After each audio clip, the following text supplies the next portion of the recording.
Hey, 1302 students, just a reminder of what is due this first week of class, and that is 2 discussion boards. One is due by midnight on Wednesday. The next one is due by midnight on Sunday. For the remainder of the course, you need to do these discussion boards. This is how I take attendance, and this is how we create a social environment and talk about some of these different ways of analyzing fiction. I'm going to share my screen with you,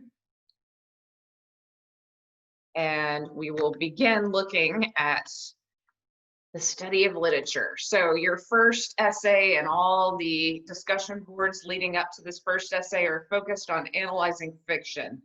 What I want you to think about, and this can just be you take a moment or you jot this down, but what's the best story you've read or seen in a movie? What made this story memorable for you?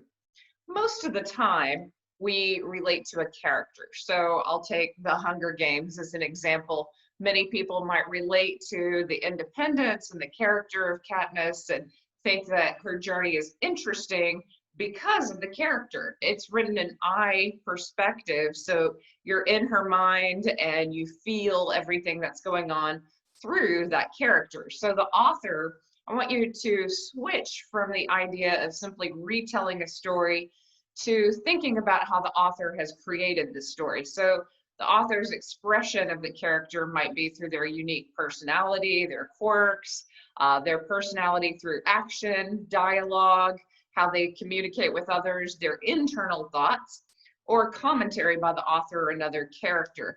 So what we don't get in real life is people's thoughts. We could avoid a lot of crazy people in this world if we could hear into their minds, but in fiction, we get to hear what people are thinking and their insecurities, their manipulations that they are trying to accomplish, their ways of feeling and being in this world. We might like them more by the thoughts in their head, or we might be alerted to their plans. Dialogue is how Raymond Carver shows you his characters in this second story that we're looking at. So we're beginning with Story of an Hour, and then what we talk about when we talk about love. And that story by Raymond Carver, the characters are mainly described by the stories that they tell one another, the dialogue. Now, other authors like Kate Chopin show you the thoughts of the character. They show you the character through what the author says and their actions. Point of view. So, how does the author present the story? As I mentioned, that Katniss is in that novel is told from the I person perspective. So Hunger Games looks at the world through her eyes. Not every novel is written in I perspective where you have that one person's journey. Some novels are written in third person perspective, and this can be an omniscient narrator who's kind of all knowing like God, or usually it's limited in some way. So it's limited to one particular character, but it's still in that third person point of view. So does the author ever change the point of view throughout the story? There are some short stories that are written in the you perspective, but there's very few. Junot Diaz wrote one in a former book that we used, and it was from a teenage boy's perspective, and so you got into the mind of this boy, but it was all written from the perspective of you. That is an unusual perspective. So generally stories are in first person perspective or third person. And if it's in third person, you're asking, is the narrator all knowing like God, or is it limited in some way? Imagery is primarily used in poetry, but it is also used in fiction. Images can evoke an atmosphere, mood, or tension. For example, a dilapidated mill in an old ruin in this particular short story by Hemingway called The End of Something shows that this relationship between this couple isn't fun anymore. It's fallen apart. So the first part of the story just describes this mill, and it's almost boring because you see this couple rowing by, and all that the author is describing is this dilapidated mill.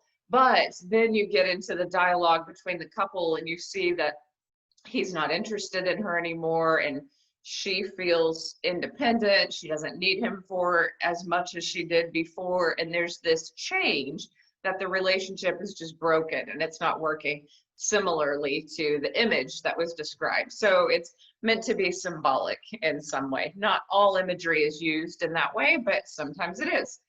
Conflict can be internal or external. So I love the type of foreign films and psychological thrillers where a character might have a lot of internal conflict, but in general, most people love action films and horror films and movies with a lot of external conflict. So if you think of any action film, there's going to be a ton of external conflict. And this external conflict might also include a character who has some internal conflict as well. Maybe they're conflicted about what they have to do, or they're leaving their family behind, or there is something that is moving the story forward.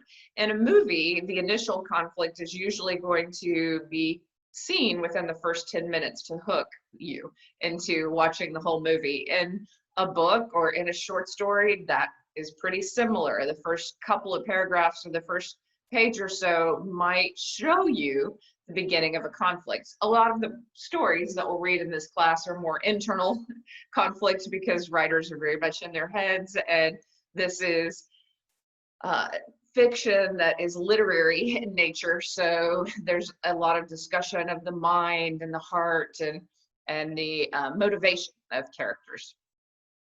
So tone is how the author communicates his or her story. Is it witty? Does the author have a sarcastic voice? You're going to notice a big tone difference between the writing of Kate Chopin, who was writing in the late 1800s, and Raymond Carver, who was writing in the 1980s.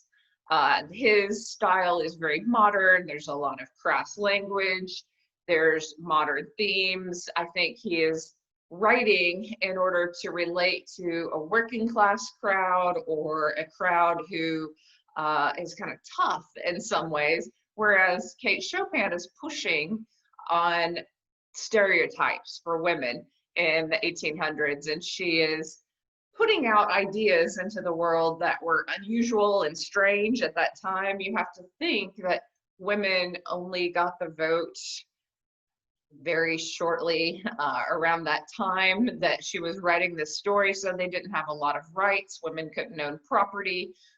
The only way that a woman could own property most likely was if her husband died. So even if her father died and left property to her, a lot of times that was given to her husband, brother, uncle, a man in the family. So women didn't have a lot of rights. And so that's what she is stating is, well, what if some women wanted to be independent and didn't want to be married at all?